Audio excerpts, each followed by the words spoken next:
Hello children, ఈరోజు నేను మీకు చెప్పబోయే కథ తగిన శాస్తి. పూర్వం సువర్ణపురి రాజ్యంలోని ఒక ఊళ్ళో పాల వ్యాపారి పాపయ్య ఉండేవాడు. అతడు చాలా అత్యాసపరుడు, పరమ పిసినారి కూడా.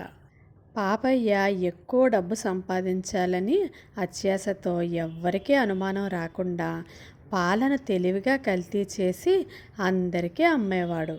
ఒకసారి ఆ ఊరి పెద్ద ఇంట్లో శుభకార్యం నిమిత్తం పాలను సరఫరా చేశాడు పాపయ్య.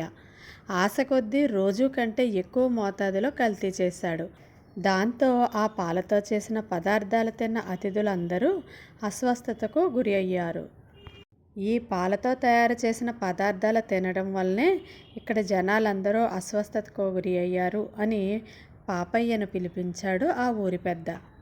అప్పుడు పాపయ్య, నాకేమీ తెలియదు, నేను చాలా అమాయకుడిని అని నమ్మబలికాడు.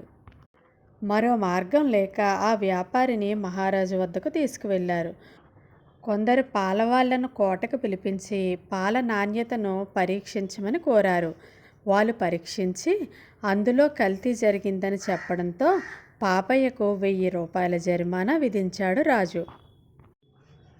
పిసినారి పాపయ్య తాను అంత చెల్లించలేను అని అనడంతో 100 గుంజీళ్లు తీయమన్నారు. అది కూడా నా వల్ల కాదు అన్నాడు పాపయ్య. అయితే తాను కల్తీ చేసిన పాలనే 10 లీటర్లు ఆపకుండా తాగమన్నాడు మహారాజు.